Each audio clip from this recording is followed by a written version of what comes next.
different types of lies, and I definitely remember your lecture on lies of omission. You wanted me to write a book about all the atrocities going on within the walls of the academy, and you left out a pretty big one. You never told me a student died because of you. What other sensitive subjects have you been avoiding?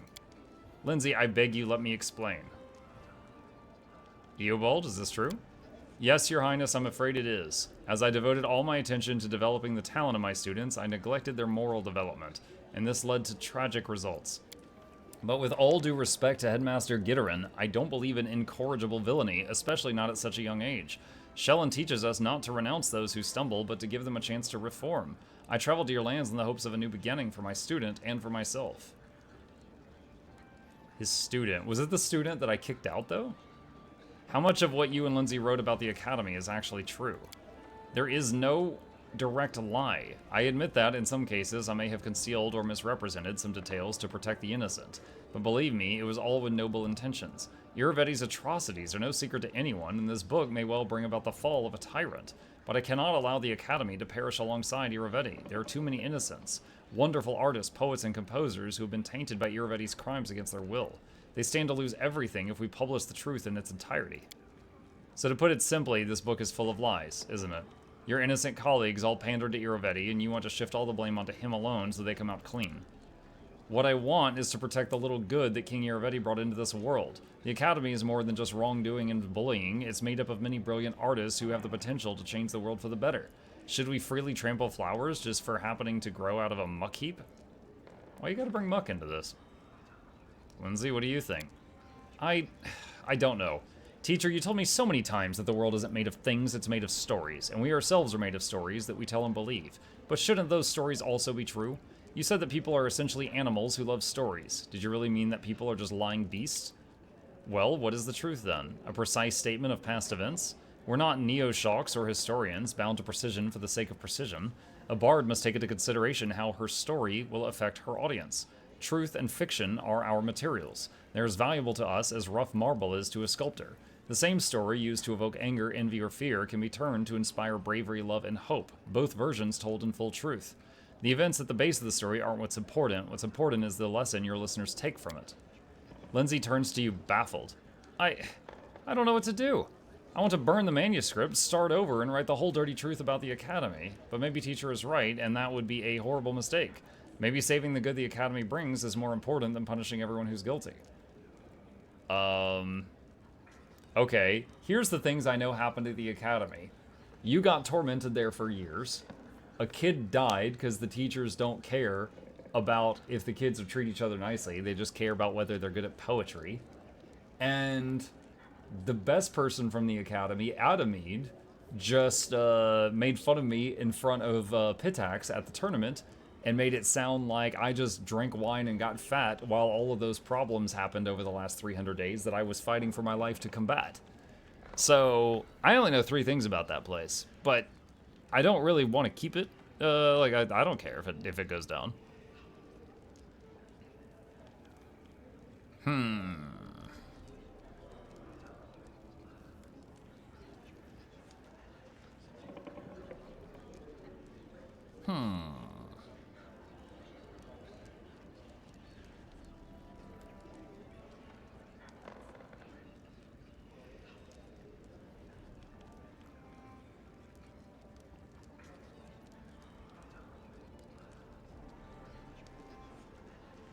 Alright, let's go with this one. Chaotic good. I think you're right, Lindsay. Eobald, what of the student who died because of your favorites? No one will ever see his creations, and he won't be getting a second chance either. Eobald lowers his head. You're right, of course. Shellen teaches us to value human life above art, and I let my eyes be clouded. Who am I to put the work of my favored students before people's lives? How many creative artists does the world lack because we encourage their attackers? I'm sorry, Lindsay. You've taught your old teacher a lesson today. We'll rewrite the book. I'll tell you everything I know and everything I'm guilty of.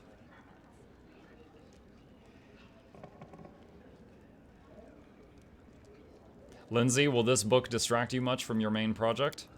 No, of course not. Your chronicle will take years of work. The book about the Academy, that'll be ready in a couple of months. And if the truth about the Academy destroys it, then there wasn't really anything there to save. Let's go, teacher. We have work to do. Okay. She says teacher, but it's like she's bringing him to heal. Octavia, remember the— oh no. Oh no, I hated doing the last mission with you too. Remember those books from Maestro Janesh's study? We'd hoped to find something about our past in them. Well, we did, and I'm kind of sorry we looked. We've actually found something, but it's a sensitive conversation. We'll wait for you in the palace garden near the viewing point. I have a palace garden? I have a palace? When did I get that? No matter what curses the denizens of the First World cast upon you, no matter what cruel tactics they use, you repel them all with valor. Bravo, your highness. Accept this humble gift as a sign of gratitude from your subjects. Lindsay chuckles carelessly. Whatever Nyrissa had planned, I'm sure we can handle it. Each of her attacks is stronger than the last, but we are getting stronger too.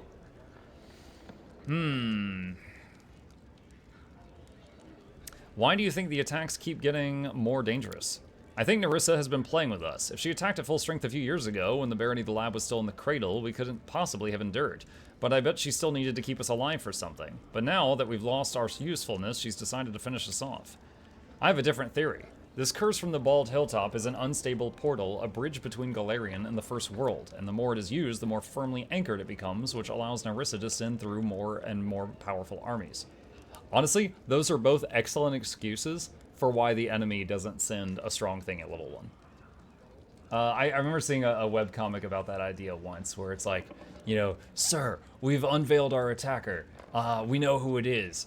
His name is Shepard, and it seems he has the mysterious power to get stronger when he takes out enemies, you know, every time. He'll just get stronger and stronger and stronger. And the bad guy's like, I got it. We'll send waves and waves of units after him, starting with our weakest, going up to our strongest. And the guy's like, what?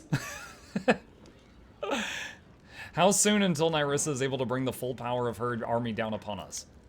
I'd assume her strength has nearly reached its peak. We might not be there yet, but the next assault will surely be especially dangerous.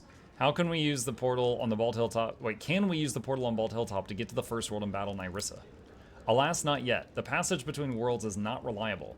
We can't be sure of where it will take us or if it will activate at all, such is the nature of unstable First World portals. However, with each attack, the portal becomes more and more stable. I would imagine that soon the passage will become a steady bridge between Galarian and First World. We only need to wait for that moment to attack. Alright, we must prepare. We will prepare well. Just let her try to come at us again. We'll beat her back to where she came from. I'll cap our victory by writing a song about her, a really funny and embarrassing one. Everyone in First World will be singing about her. Is there a buff, like spell resistance or something, that will prevent stat damage? Like something I could put on the tank so that she can get hit by these swarms and not be getting shredded?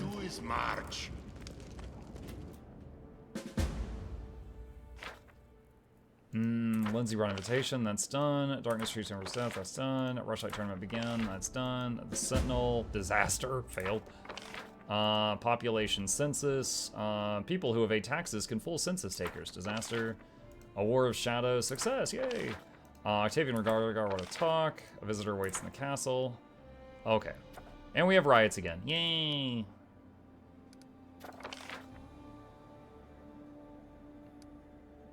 This is getting more expensive every single time.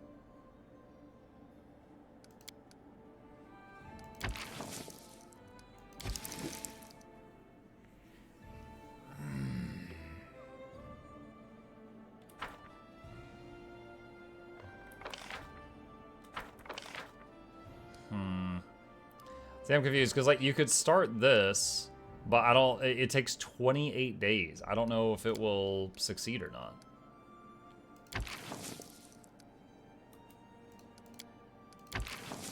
And then this is 600 build points.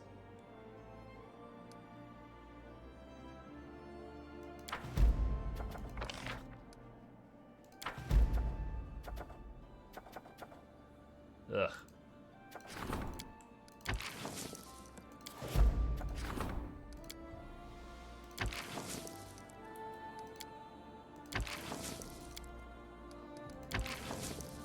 %0 chance of success, 0% chance of success, and 0% chance of success. Awesome. Do you have the Withering Grasp Mukluk? It's a spell. I don't recognize the name. Is it like a divine spell or an arcane spell? Like, what are we talking about? Would be nice. Follow me. Muck, what exactly are you playing? This is called Pathfinder Kingmaker. It is a classic RPG. Same category as Baldur's Gate 3 as far as games go. Let's just zone out here. But this one came out about 5 years ago. Since then, they made Pathfinder Wrath of the Righteous and Warhammer 40k Rogue Trader. This game was made by Owlcat Games, but Pathfinder is a pen and paper game, kind of like Dungeons and Dragons is. So this uses those rules in this game. So there are many, many ways to resolve any problem you come across. Okay. Longer, I wonder. Octavia pensively fiddles with a small metal trinket while she waits. It takes her a moment to notice you as you approach. Hi. Seems we haven't been properly introduced. Allow me, Octavia della Fiorni, heir to a noble title, a family manor, and even a coat of arms with a motto. With a sad smile, Octavia shows you the trinket she was playing with. It's a fibula, decorated with a coat of arms, a butterfly, and an arrow. At the bottom you see the motto, serve solely my conscience. You're from a noble family? I could hardly believe it myself, but there's no doubt. I'm the missing daughter of Marchioness della Fiorni. Missing, that's what they're calling it. What about Reganagar? Did you learn anything about his past? Yeah, but he'll tell you everything himself. How did you discover all this? It took a lot of work. After going through Janush's ledgers, not only did we find information about our purchase, we found a wealth of other data as well. Connections, suppliers, meeting places, but tracking it all down ourselves would have required crossing half of the River Kingdoms and all of Numeria, and we couldn't abandon you. So we did the boring but practical thing, like kings and their entourage might do. We hired a team of sleuths to follow the trail, and they found everything. Who bought us, who we'd been sold to, and where we're from. Finding my family was relatively easy. The Marchioness was already looking for me herself. They just needed to put a few pieces together to realize I was the missing heir of the Della Fiorni family. On the other hand, Reg's tribe had to be found with a looking glass. But it's no matter. We certainly paid them well for their trouble. Do you know where to find your family? There isn't one, really. The Della Fiorni family was waning before I was born. My mother's the last one. She's living in Patax, in a small townhouse. I'm going to pay her a visit, and I'd like you to accompany me. Chaotic good. As you wish, Your Excellency. It would be an honor to serve you on this excursion. Octavia looks at you, confusion written across her face. At first she seems a little offended, but a moment later she's bent in half with laughter. Excellency. Oh, I can't. My Excellency. A high-born Marchioness of the highest rank. She wipes tears of laughter from her eyes. Don't make me laugh so hard. Just look at me. Devils take me. What kind of Marchioness am I? You don't think I'm going to Patax to inherit a title, do you? But thank you anyway. The title's not important. I just want to see my mother. Alright, Reganagar.